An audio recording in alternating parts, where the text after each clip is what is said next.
왜 이렇게 먹을 게 없어? 당신은 진짜 제대로 하는 게 없네. 원래 남편 박영식이 저렇게까지는 아니었습니다. 그런데 어느 날부터 젓가락을 탁 내려놓기 시작했습니다. 부엌 형광등 아래서 반찬통을 다시 열고 약통은 소리 안 나게 눌러 닫아도 남편은 제 얼굴을 보지 않았습니다. 입만 살았지 하는 건 없네. 저는 대답 대신 숨을 삼켰습니다. 나이 들면 싸움은 커지지 않더라고요. 대신 사람 취급이 먼저 끊깁니다. 그래서 저는 결국 도장을 찍었습니다. 그런데 그날 남편이 끝까지 놓지 않던 서류 봉투 안쪽에서 낯선 글자 한 줄이 스쳐갔습니다. 저는 묻지 못했습니다. 묻는 순간 또 탁 하고 제 말이 잘릴 것 같아서요. 그리고 3개월 뒤 제가 생각도 못한 자리에서 내가 빠진 칸을 확인하는 순간 그날 그 글자가 다시 떠올랐습니다. 대체 남편은 무엇을 숨겼고 왜 저는 그때 입을 다물어야 했을까요? 끝까지 들으시면 구박이 심해진 이유가 무엇인지 알게 되실 거예요. 여러분도 이상한데 하면서도 묻지 못했던 순간이 있으셨나요? 그 순간을 댓글로 한 줄만 남겨주세요.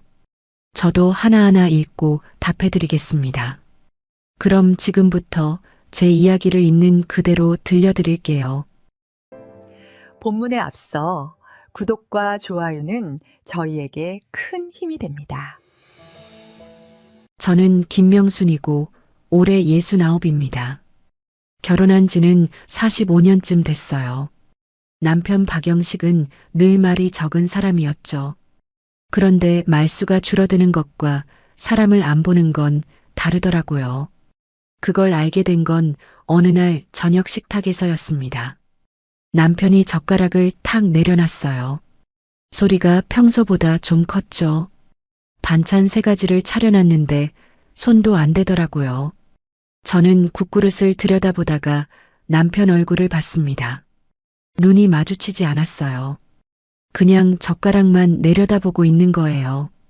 이걸 먹으라고 차린 거야? 목소리가 낮았습니다. 화난 건지 지친 건지 알 수가 없었어요. 저는 대답 대신 반찬통을 다시 열었죠. 간을 봤습니다. 짜지도 싱겁지도 않았어요. 그런데 뭐가 문제인지는 남편이 말해주지 않더라고요. 부엌으로 가서 형광등 아래 서 있었습니다. 냉장고 문을 열었다 닫았다 했어요. 다시 식탁으로 가서 앉았죠. 남편은 여전히 젓가락만 만지작거리고 있었습니다. 저는 숨을 한번 삼키고 밥을 떴어요. 국을 한 숟가락 떠서 입에 넣었죠. 남편은 그제야 밥그릇을 들었습니다. 그날 저녁은 그렇게 끝났어요. 설거지를 하면서 물컵을 씻는데 손에 힘이 안 들어가더라고요. 컵을 싱크대에 내려놓는 소리가 평소보다 작았습니다. 발소리도 줄였어요. 슬리퍼를 끌지 않고 들어서 걸었죠. 남편이 거실 소파에 앉아 있었거든요. 원래 남편은 무뚝뚝했습니다. 그런데 무뚝뚝한 것과 거친 건 달라요. 예전엔 말은 없어도 제가 뭘 하든 신경 안 썼거든요. 그런데 어느 순간부터 제가 하는 모든 게 눈에 거슬리는 것처럼 보이기 시작했습니다. 다음 날 아침에도 똑같았어요.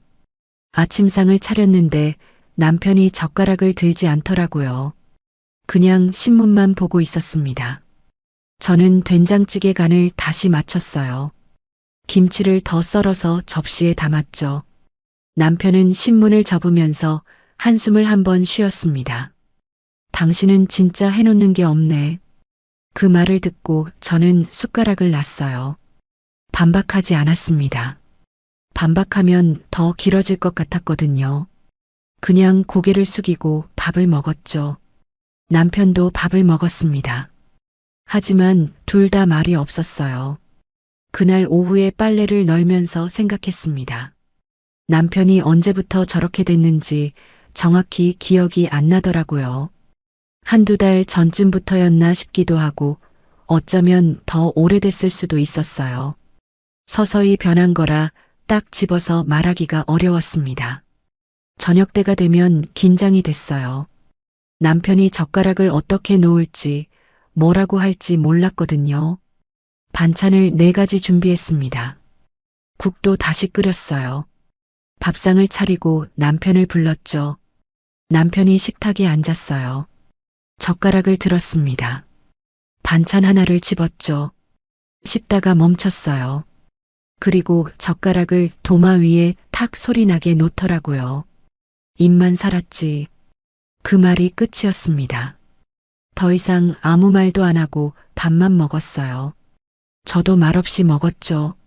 설거지할 때 손이 떨렸습니다.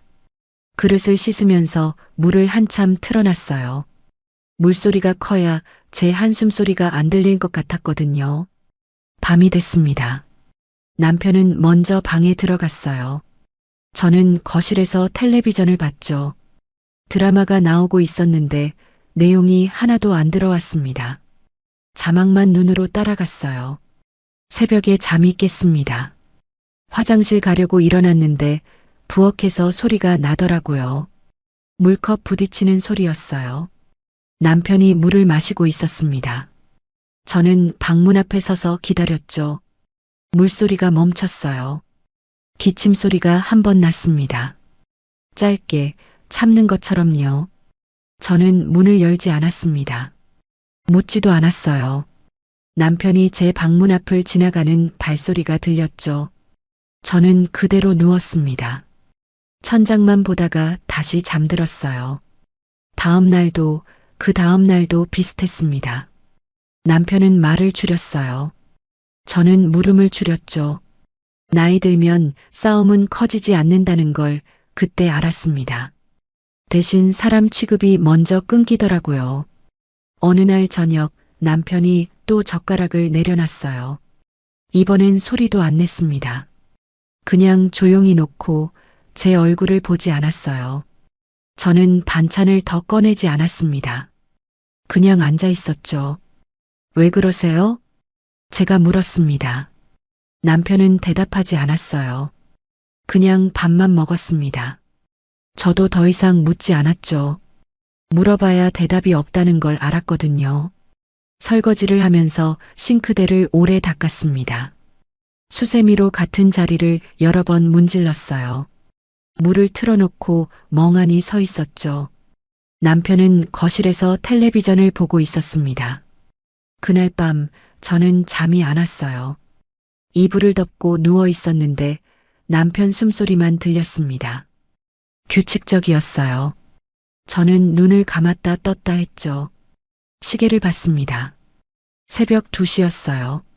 일어나서 부엌으로 갔습니다. 물을 한 컵 마셨어요. 창밖을 봤죠. 가로등 불빛만 보였습니다. 저는 컵을 싱크대에 놓고 다시 방으로 들어갔어요. 남편은 여전히 자고 있었습니다.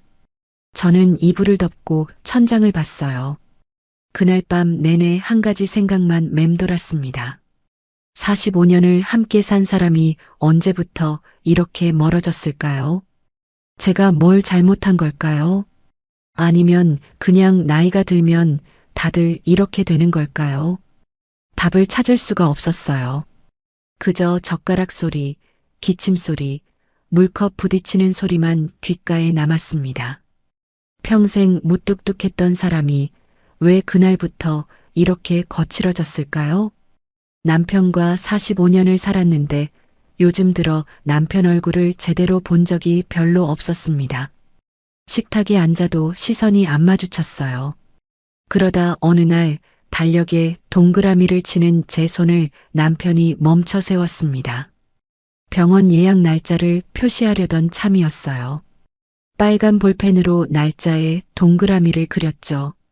남편이 뒤에서 보고 있었습니다. 제가 볼펜을 놓는 순간 남편이 달력을 떼어냈어요. 그런데 다니지 마. 목소리가 낮았습니다. 화난 건 아니었어요. 그냥 단정하는 톤이었죠. 저는 볼펜을 쥔 채로 서 있었습니다. 남편은 달력을 접어서 서랍에 넣더라고요. 왜요? 제가 물었어요. 남편은 대답하지 않았습니다. 서랍을 닫고 거실로 갔죠. 저는 달력 없는 벽을 한참 봤어요. 예약은 이미 잡혀 있었습니다. 그런데 달력에 표시할 수가 없었어요. 다음 날 예약 시간을 미뤘습니다. 병원에 전화해서 다음 주로 옮겼어요. 남편한테 말하지 않았죠. 그냥 혼자 미룬 겁니다. 미루고 나니까 마음이 좀 편해지더라고요. 일주일쯤 지났습니다. 약봉투를 정리하려고 서랍을 열었어요. 남편 약이랑 제 약이 섞여 있었죠. 분리해서 담으려고 봉투를 꺼냈습니다.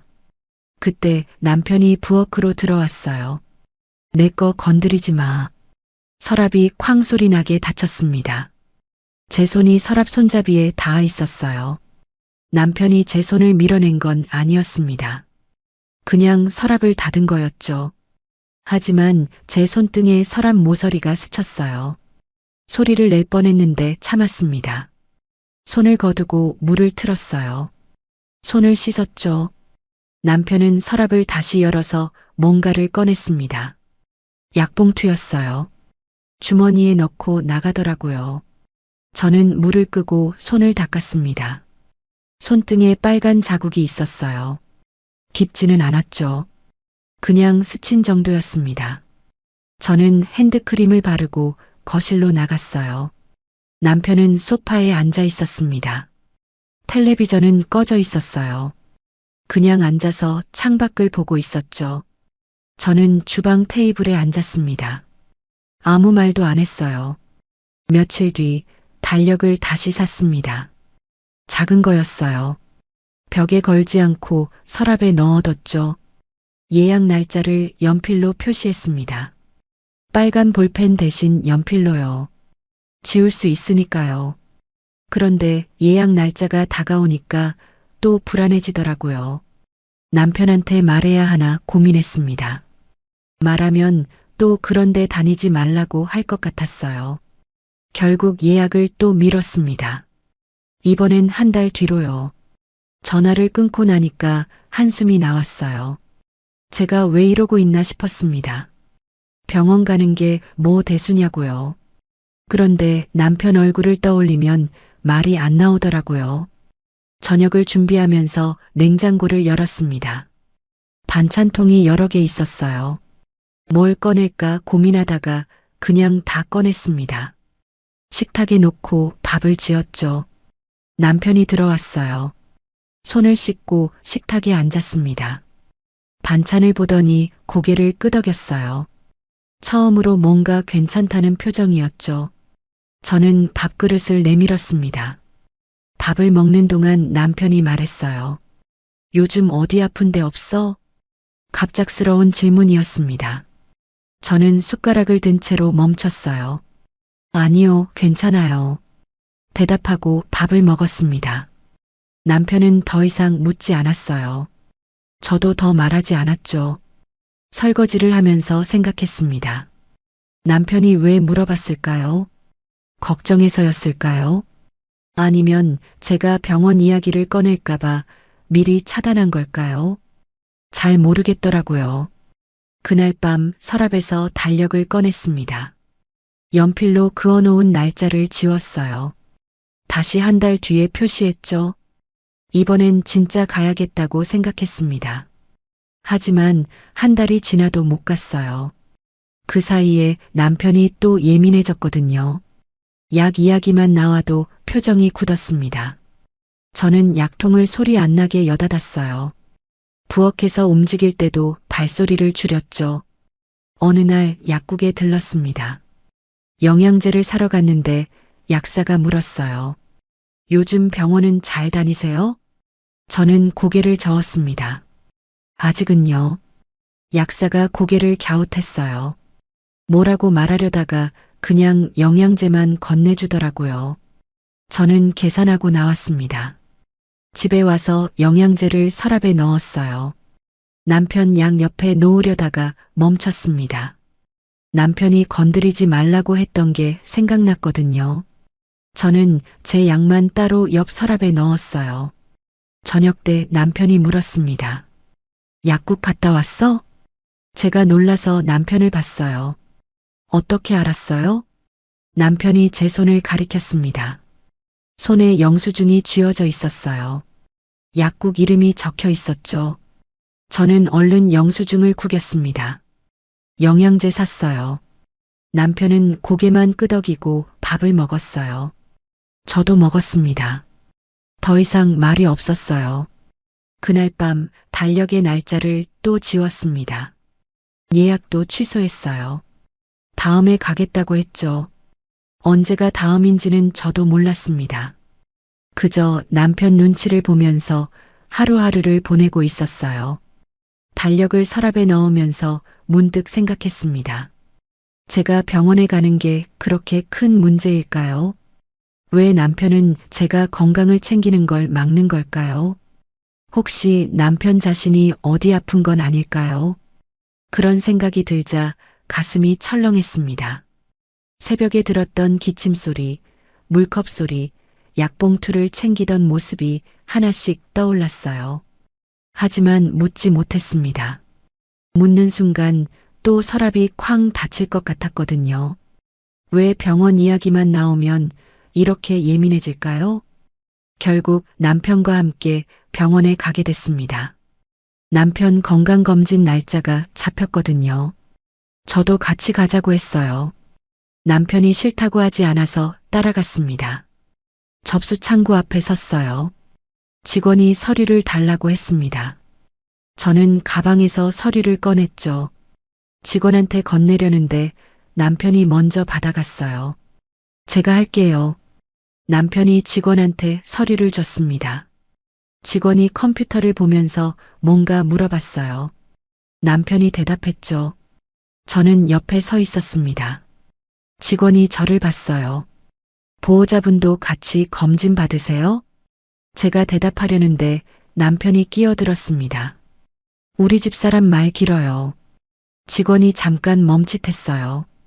저도 입을 다물었습니다. 귀가 뜨거워지는 게 느껴졌어요. 남편이 계속 말했죠. 오늘은 저만 받을게요. 직원이 고개를 끄덕였습니다. 번호표를 2장 줬어요. 하나는 남편 거, 하나는 대기표였습니다. 남편이 둘 다 받아서 제 손에 대기표만 쥐어줬어요. 저는 번호표를 보고 있었습니다. 손에 힘이 들어가지 않았어요. 종이가 흔들렸죠. 남편은 벌써 대기실로 가고 있었습니다. 저도 따라갔어요. 의자에 앉았습니다. 남편은 휴대폰만 봤어요. 주변에 사람들이 많았습니다. 다들 자기 일에 바빴어요. 그런데 저는 자꾸 주변 시선이 신경 쓰였습니다. 아까 남편이 한 말이 계속 귓가에 맴돌았어요. 우리 집사람 말 길어요. 집에서도 말을 자르더니 이제 밖에서까지 그러는구나 싶었습니다. 제 검진은 언제 하면 돼요? 제가 조용히 물었습니다. 남편이 휴대폰에서 눈을 떼지 않고 대답했어요. 나중에. 그게 끝이었습니다. 저는 더 묻지 않았어요. 그냥 앉아서 벽을 봤습니다. 시계 초침 소리가 들렸죠. 째깍째깍. 느리게 가는 것 같았어요. 남편 번호가 불렸습니다. 남편이 일어났어요. 저도 따라 일어나려는데 남편이 손을 들었습니다. 여기 있어요. 저는 다시 앉았습니다. 남편이 검진실로 들어갔어요. 문이 닫혔죠. 저는 혼자 앉아 있었습니다. 1시간쯤 지났을까요? 사람들이 왔다 갔다 했습니다. 번호가 계속 불렸어요. 저는 가만히 앉아서 남편이 나오기만 기다렸죠. 남편이 나왔습니다.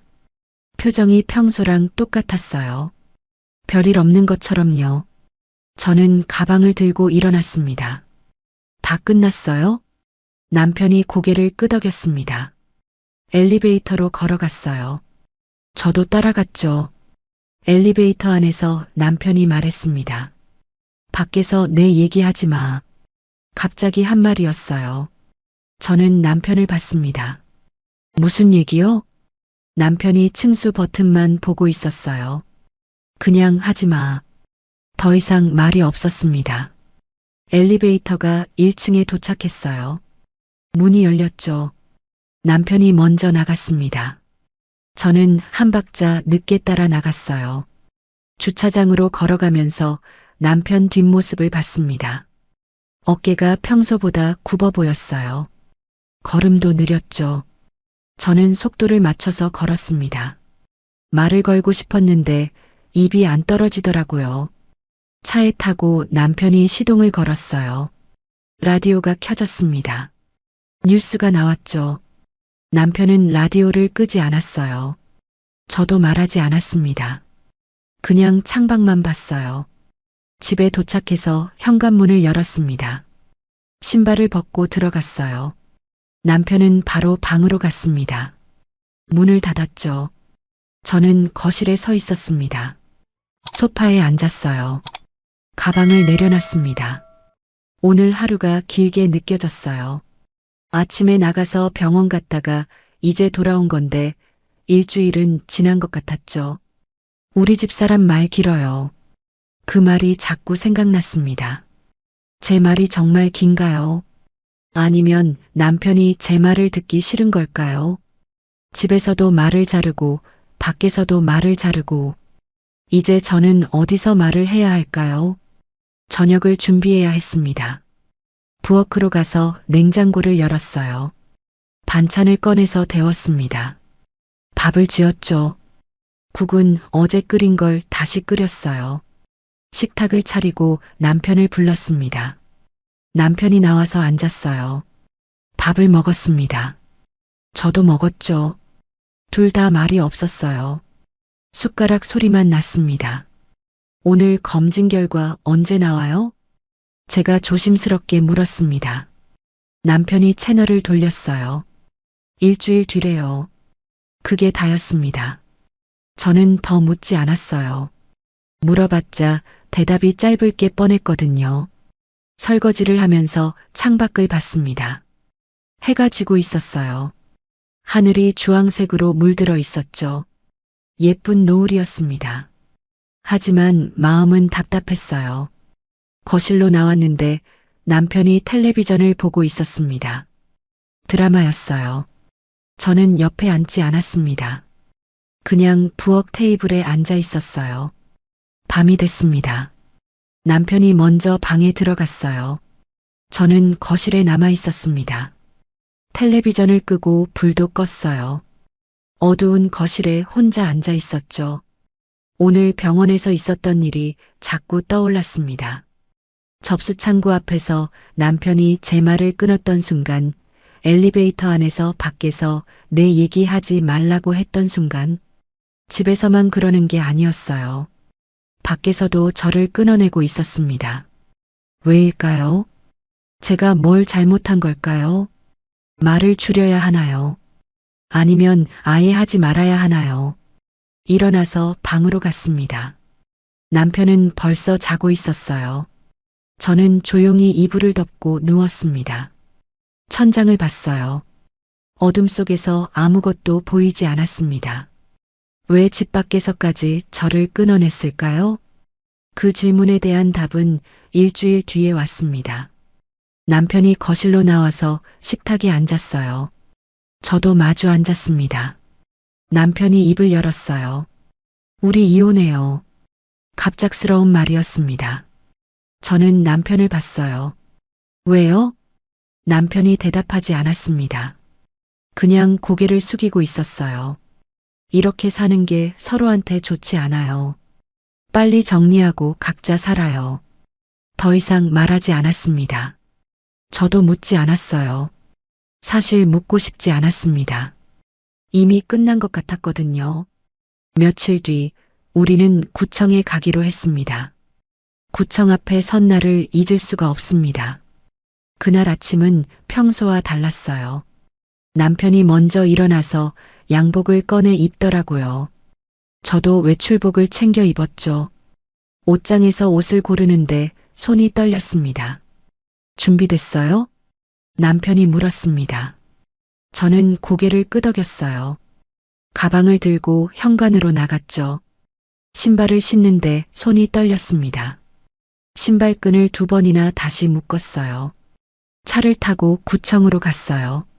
남편은 운전하는 내내 말이 없었습니다. 라디오도 켜지 않았어요. 저는 창밖만 봤죠. 거리에 사람들이 걷고 있었습니다. 평범한 아침이었어요. 출근하는 사람들, 등교하는 학생들, 모두 평범한 하루를 시작하고 있었죠. 하지만 저희한테는 평범하지 않은 날이었습니다. 신호등에서 차가 멈췄어요. 옆 차선에 부부로 보이는 사람들이 타고 있었습니다. 웃으면서 대화하고 있더라고요. 저는 고개를 돌렸습니다. 구청 주차장에 차를 세웠습니다. 남편이 먼저 내렸어요. 저도 내렸죠. 바람이 불었습니다. 차가웠어요. 옷깃을 여미고 걸었습니다. 주차장에서 건물까지 걷는 게 참 멀게 느껴졌어요. 건물 안으로 들어갔어요. 복도가 길었습니다. 형광등 불빛이 하얗게 내리쬐고 있었죠. 신발 소리가 복도에 울렸습니다. 제 신발 소리가 유난히 크게 들렸어요. 사람들이 지나갔습니다. 민원 보러 온 사람들이었죠. 민원실 앞에 섰습니다. 문 앞에 안내문이 붙어 있었어요. 민원 종류가 적혀 있었습니다. 혼인신고, 출생신고, 사망신고, 이혼신고. 그 글자들이 눈에 들어왔어요. 남편이 문을 열었어요. 저도 따라 들어갔죠. 접수 창구가 보였습니다. 직원이 몇 명 앉아 있었어요. 창구 앞에 사람들이 줄 서 있었습니다. 저희 차례가 됐어요. 직원이 저희를 보며 물었습니다. 어떤 업무로 오셨어요? 남편이 대답했어요.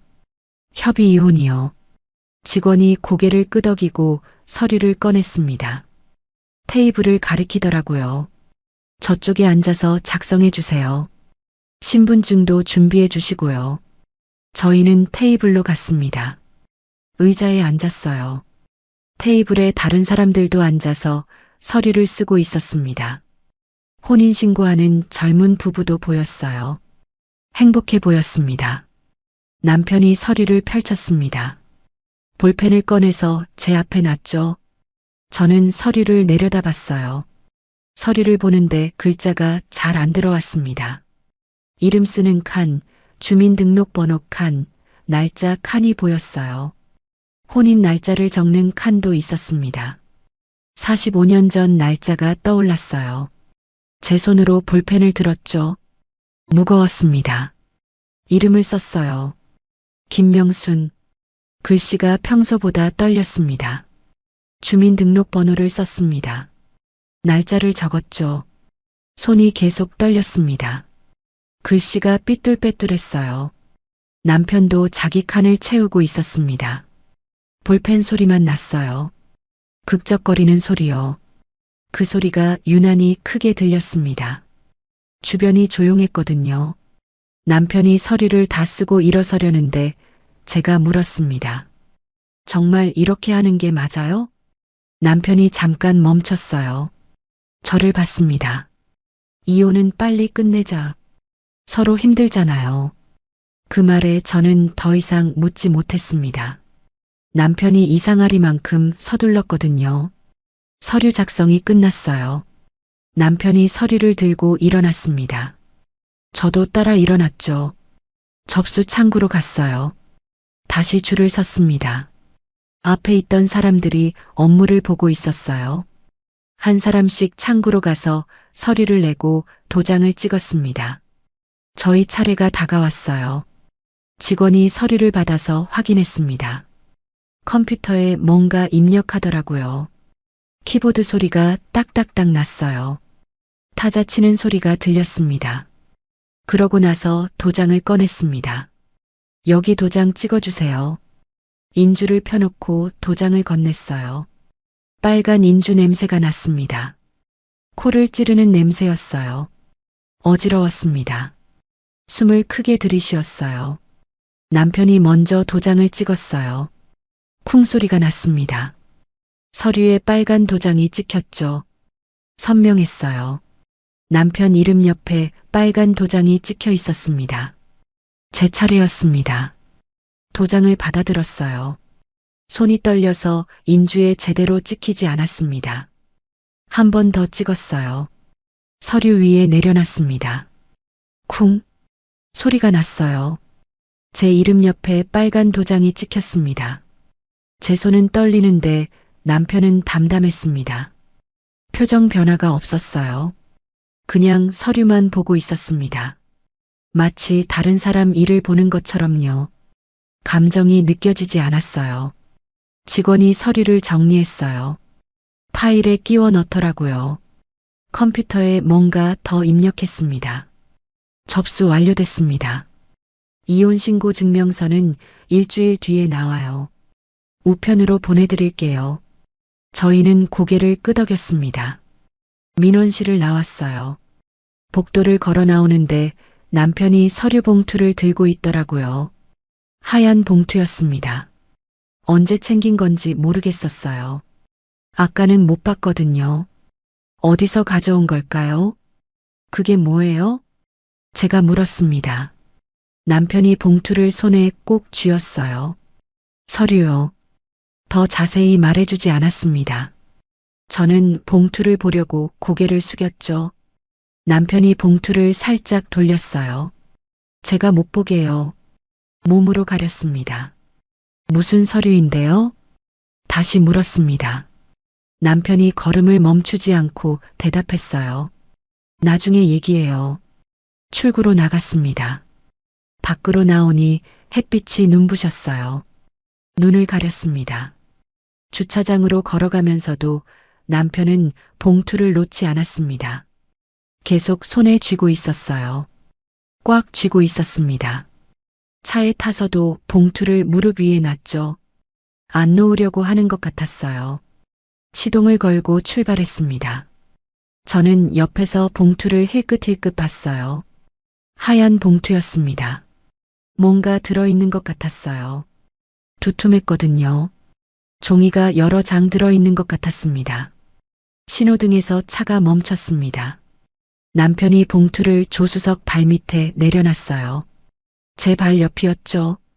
저는 봉투를 내려다봤습니다. 가까이 있었어요. 손만 뻗으면 닿을 거리였습니다. 신호가 바뀌고 차가 다시 출발했어요. 봉투가 살짝 움직였습니다. 안에서 종이 바스락거리는 소리가 났어요. 저는 봉투를 집어들고 싶었습니다. 하지만 참았어요. 남편이 싫어할 게 뻔했거든요.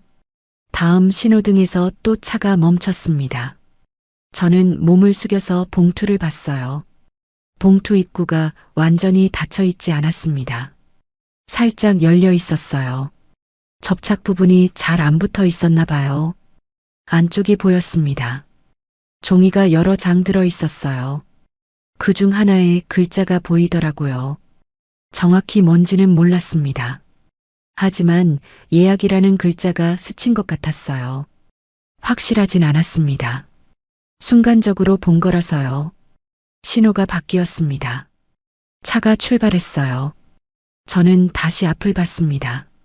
남편은 운전에만 집중하고 있었어요. 제가 봉투를 본 걸 모르는 것 같았습니다. 집에 도착했습니다. 남편이 먼저 내려서 봉투를 집어들었어요. 저보다 빨랐습니다. 재빨리 챙겼어요. 현관으로 들어가더라고요. 저도 차에서 내렸습니다. 가방을 들고 집으로 들어갔어요. 남편은 벌써 방에 들어가 있었죠. 문이 닫혀 있었습니다. 잠긴 건 아니었지만 열 수가 없었어요. 거실에 서서 남편 방문을 봤어요. 안에서 서랍 여는 소리가 났습니다. 남편이 봉투를 어딘가에 넣는 것 같았어요. 서랍을 닫는 소리가 들렸습니다. 저는 부엌으로 갔습니다. 물을 한 컵 마셨어요. 창밖을 봤죠. 하늘이 흐렸습니다. 비가 올 것 같았어요. 먹구름이 끼어 있었습니다. 점심을 준비해야 했습니다. 냉장고를 열었어요. 반찬을 꺼냈죠. 밥을 지었습니다. 국을 끓였어요. 자동으로 움직이는 것 같았습니다. 남편을 불렀습니다. 나와서 식탁에 앉았어요. 밥을 먹었죠. 저도 먹었습니다. 말이 없었어요. 숟가락 소리만 났습니다. 서류 봉투에 뭐가 들어 있었어요? 제가 다시 물었습니다. 남편이 숟가락을 놓았어요. 저를 봤습니다. 그냥 서류라니까요. 중요한 거 아니에요. 또 똑같은 대답이었습니다. 중요하지 않으면 왜 그렇게 숨기는 걸까요? 저는 더 묻지 않았어요. 물어봐야 대답이 없다는 걸 알았거든요. 식사가 끝나고 설거지를 했습니다. 그릇을 씻으면서 생각했어요. 봉투 안에 대체 뭐가 있었을까요? 왜 그렇게 숨기는 걸까요? 예약이라는 글자는 뭘 의미하는 걸까요? 그리고 왜 이혼을 그렇게 서둘렀을까요? 오후에 빨래를 널었습니다. 남편은 방에 있었어요. 나오지 않았죠.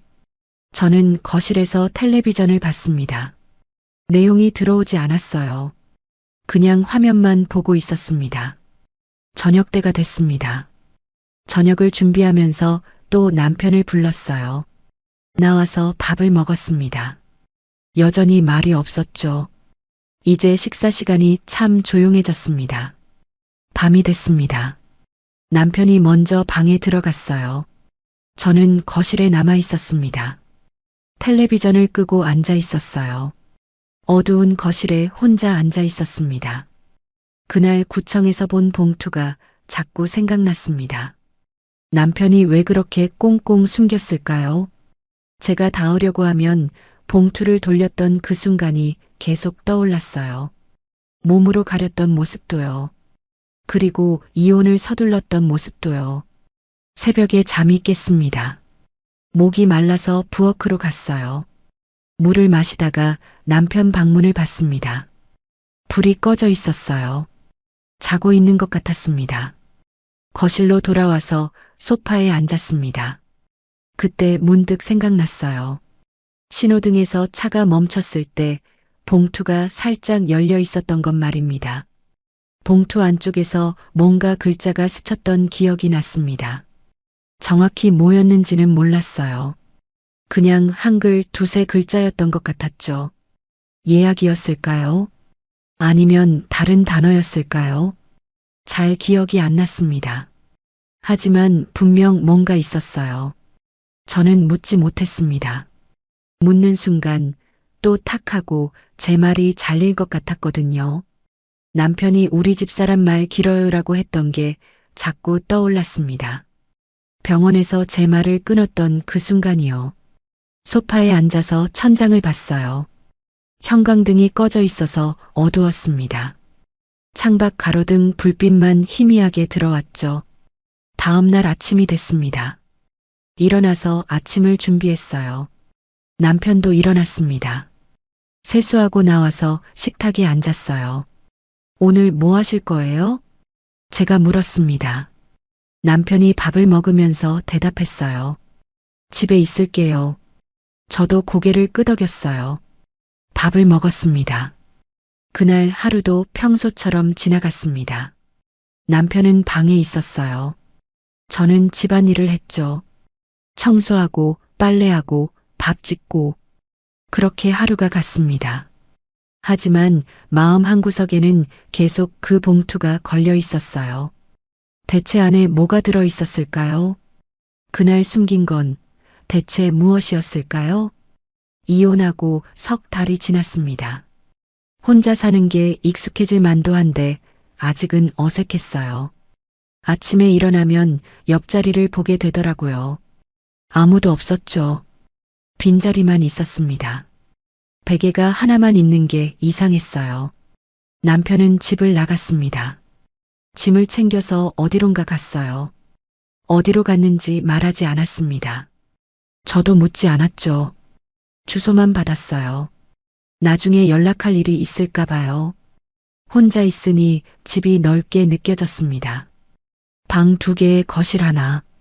예전엔 딱 맞는 크기였는데 이젠 텅 빈 것 같았어요. 발소리가 울렸습니다. 움직일 때마다 소리가 났어요. 식사 시간이 참 조용했습니다. 혼자 밥을 먹으니 맛이 없었어요. 반찬을 해도 남았습니다. 혼자 먹기엔 많았거든요. 냉장고에 반찬이 쌓여갔어요. 어느 날 오후 휴대폰이 울렸습니다. 모르는 번호였어요. 받지 않았죠. 부재중 전화로 남았습니다. 누굴까 싶었는데 다시 전화가 오지 않아서 그냥 넘어갔어요. 다음 날 또 같은 번호에서 전화가 왔어요. 이번에도 안 받았습니다. 누군지 몰랐거든요. 스팸일 거라고 생각했어요. 요즘 스팸 전화가 많잖아요. 일주일 사이에 그 번호에서 5번 전화가 왔습니다. 저는 한 번도 받지 않았어요. 부재중 전화만 쌓여갔죠. 화면을 볼 때마다 그 번호가 보였습니다. 같은 번호가 계속 반복됐어요. 어느 날 문자가 왔습니다. 같은 번호에서요. 전화 좀 받아주세요. 중요한 일입니다. 누구인지 밝히지 않았어요. 이름도 소속도 없었습니다. 저는 문자를 읽고 지웠어요. 그냥 모르는 사람이겠거니 했죠. 그런데 며칠 뒤 또 문자가 왔습니다. 보호자분 연락이 필요합니다. 박영식 씨 관련입니다. 보호자라는 단어에 가슴이 철렁했어요. 박영식? 남편 이름이었습니다. 혹시 남편한테 무슨 일이 생긴 걸까요? 하지만 저는 이미 보호자가 아니었어요. 이혼했으니까요. 법적으로는 남이었습니다. 남편한테 전화했습니다. 몇 번을 울려도 안 받더라고요. 한참을 기다렸는데 나중에 문자가 왔어요. 나중에요. 그게 전부였습니다. 저는 휴대폰을 내려놨어요. 불안했습니다. 다음 날 아침 또 그 번호에서 전화가 왔습니다. 이번엔 받았어요. 여보세요? 상대방이 잠깐 멈칫하더니 물었습니다. 박영식 씨 보호자분이세요? 순간 할 말을 잃었어요. 목이 막혔습니다. 전 보호자가 아닌데요. 이혼했어요. 목소리가 떨렸습니다. 상대방이 잠깐 침묵했어요. 아, 그러시군요. 죄송합니다. 연락처가 이쪽으로 돼 있어서요. 잠깐 말을 멈췄다가 다시 이어갔습니다. 실은 환자분 상태가 급격히 악화됐습니다. 혹시 연락 가능한 보호자분 계세요? 환자, 상태 악화. 그 단어들이 귓가에 맴돌았어요. 숨이 막혔습니다. 얼마나 안 좋은데요? 제가 물었습니다. 상대방이 조심스럽게 말했어요. 자세한 건 직접 오셔야 설명드릴 수 있을 것 같습니다. 전화를 끊었습니다. 손이 떨렸어요. 소파에 앉았죠. 심장이 빠르게 뛰었습니다. 남편한테 다시 전화했습니다. 이번에도 안 받았어요. 문자를 보냈습니다. 병원에서 연락 왔어요. 상태가 안 좋다는데 무슨 일이에요? 답장이 오지 않았습니다. 1시간을 기다렸어요. 2시간을 기다렸죠. 밤이 돼도 답이 없었습니다. 다음 날 남편 집에 가봐야겠다고 생각했습니다. 어디 사는지는 알고 있었어요. 이혼할 때 주소를 받아뒀거든요. 버스를 타고 갔습니다. 1시간쯤 걸렸어요. 낯선 동네였습니다. 아파트 단지가 보였죠. 현관 비밀번호를 눌렀습니다. 남편이 알려준 번호였어요. 문이 열렸죠. 들어가려다가 발이 멈췄습니다. 제가 여기 와도 되는 걸까요? 이미 남이 된 사람인데요. 망설이다가 돌아섰어요. 현관문이 닫혔습니다. 버스 정류장으로 걸어갔습니다. 벤치에 앉아서 한참을 있었어요. 버스가 2대 지나갔습니다. 저는 타지 않았어요. 결국 다시 아파트로 갔습니다. 이번엔 현관문을 열고 들어갔어요. 엘리베이터를 탔죠. 6층으로 올라갔습니다. 남편 집 앞에 섰어요. 초인종을 눌렀습니다. 딩동 소리가 났어요. 안에서 발소리가 나지 않았습니다. 다시 한번 눌렀어요. 여전히 대답이 없었습니다. 남편이 없는 것 같았어요. 병원에 있는 걸까요? 집으로 돌아왔습니다. 아니, 돌아오다가 생각을 바꿨어요. 옛날 집으로 갔습니다. 아직 제 짐이 좀 남아 있었거든요. 열쇠로 문을 열었어요. 현관에 신발이 없었습니다. 안으로 들어갔습니다. 집이 어수선했어요. 설거지가 안 된 그릇이 싱크대에 쌓여 있었습니다. 거실 테이블에 신문이 펼쳐져 있었어요. 먼지가 쌓여 있었습니다. 부엌으로 가서 물을 마셨어요. 컵을 씻으려다가 싱크대 옆에 놓인 약봉투를 봤습니다. 약봉투가 여러 개 있었어요. 이름표를 봤습니다. 박영식, 남편 이름이었죠. 약봉투가 많았습니다. 5개, 6개, 7개. 계속 세워졌어요. 하나를 집어들었습니다. 봉투에 스티커가 붙어 있었어요. 빨간 글씨로 적혀 있었습니다. 복용주의. 심장이 쿵 떨어지는 것 같았어요. 다른 봉투도 봤습니다. 역시 같은 스티커가 붙어 있었죠. 손이 떨렸습니다. 약 이름을 봤어요. 어려운 이름이었습니다. 테이블로 갔어요. 신문 밑에 종이가 깔려 있었습니다. 얇은 안내문이었어요. 들어서 봤습니다. 병원 이름이 적혀 있었어요. 그리고 진료과가 보였습니다. 어떤 과인지 보는 순간 숨이 멎는 것 같았어요. 손에서 종이가 떨어질 뻔했습니다. 종이를 내려놨습니다. 손이 떨렸어요. 소파에 앉았죠. 그제야 알았습니다. 구박의 방향이 어디였는지, 왜 남편이 저를 밀어냈는지, 왜 병원 이야기만 나오면 예민해졌는지, 왜 서류 봉투를 그렇게 감췄는지. 남편은 아팠던 거예요. 그리고 저한테 말하지 않았던 겁니다. 혼자 앓고 있었던 거죠. 소파에 앉아서 한참을 있었어요.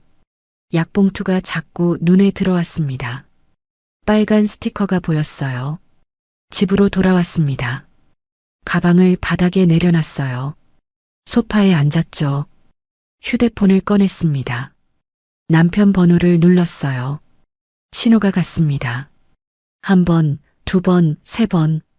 받지 않았어요. 부재중으로 넘어갔습니다. 그날 밤 잠이 오지 않았습니다. 천장만 보고 있었어요. 남편 얼굴이 떠올랐습니다. 여위어 보이던 모습이요.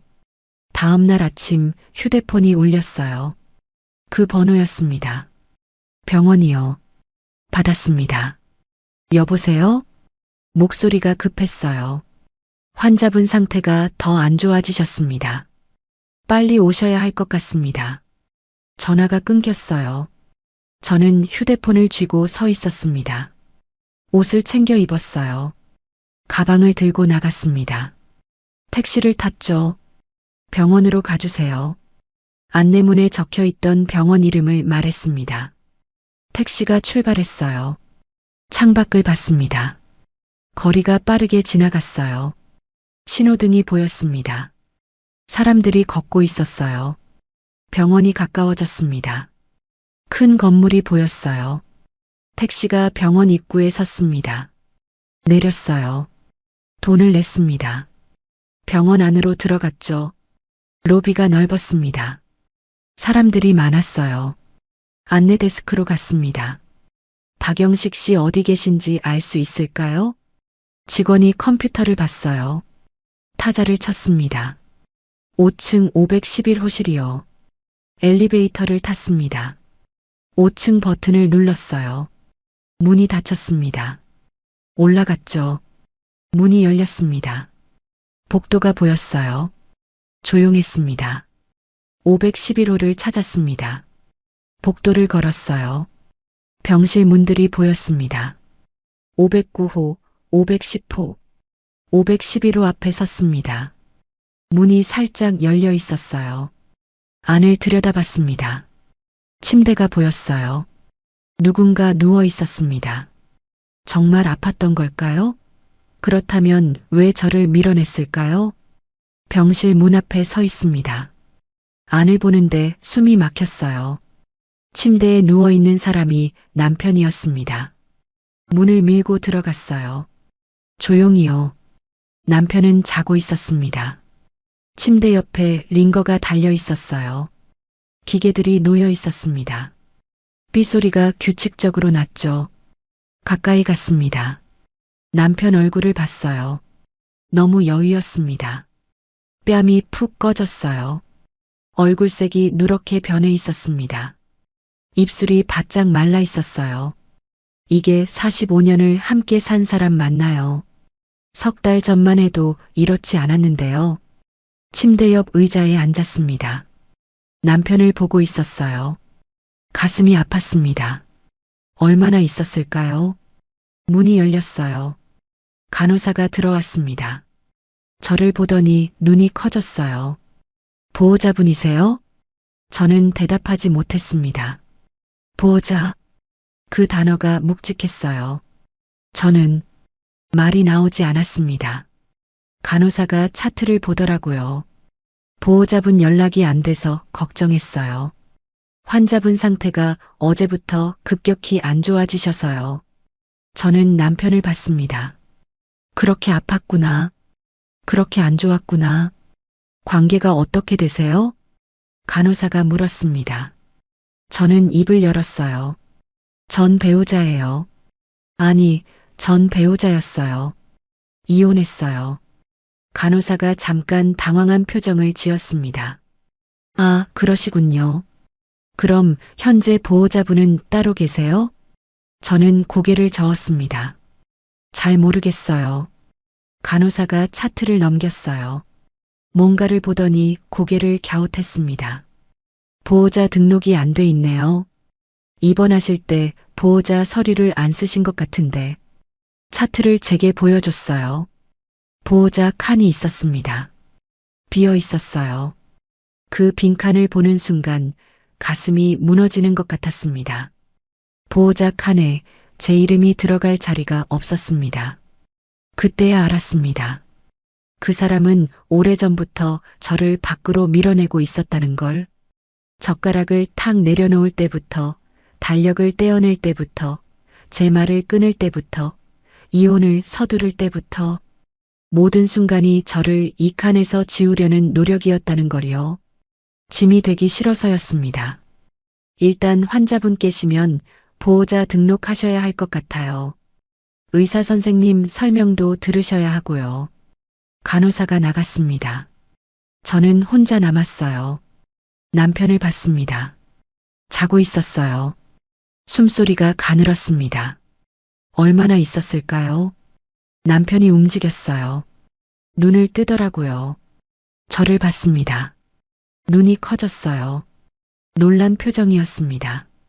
왜? 여기. 목소리가 잠겨 있었습니다. 말하기 힘들어 보였어요. 병원에서 연락 왔어요. 상태가 안 좋다고요. 남편이 눈을 감았습니다. 한숨을 쉬었어요. 오지 말라고 했는데. 작은 목소리였습니다. 왜 말 안 했어요? 왜 혼자 알았어요? 제가 물었습니다. 남편이 눈을 떴어요.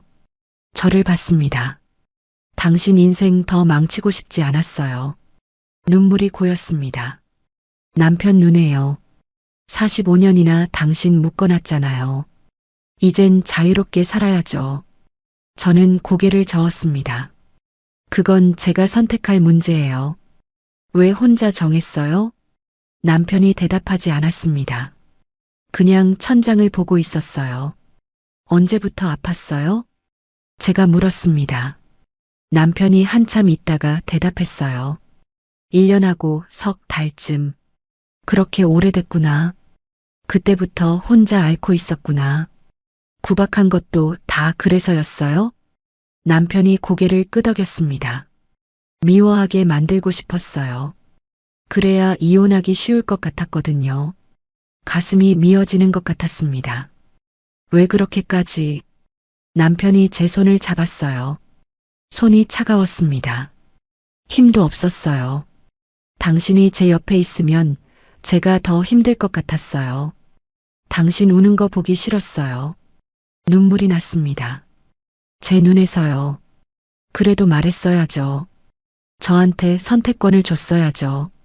남편이 고개를 저었습니다. 당신은 안 떠났을 거예요. 끝까지 버텼을 거예요. 그게 싫었어요. 문이 열렸습니다. 의사가 들어왔어요. 차트를 들고 있었습니다. 보호자분이세요? 저는 고개를 끄덕였습니다. 의사가 차트를 봤어요. 환자분이랑 관계가. 의사가 물었습니다. 저는 대답했어요. 배우자였어요. 이혼했지만요. 의사가 고개를 끄덕였습니다. 일단 환자분 상태 설명 좀 드려야 할 것 같은데 밖에서 얘기할까요? 저는 남편을 봤습니다. 남편이 고개를 끄덕였어요. 복도로 나왔습니다. 의사가 차트를 펼쳤어요. 환자분 상태가 많이 안 좋으십니다. 시작부터 무거운 말이었습니다. 어제부터 급격히 악화되셨어요.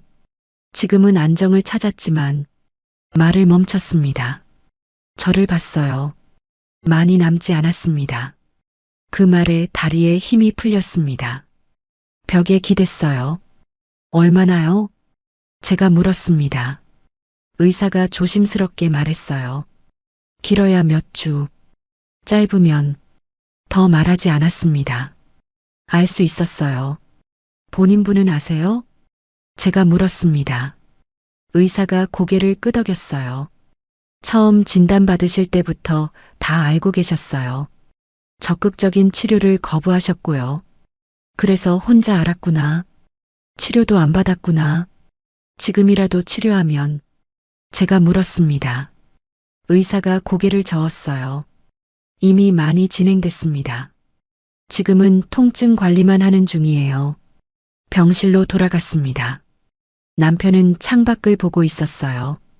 의자에 앉았습니다. 남편이 저를 봤어요. 들었어요?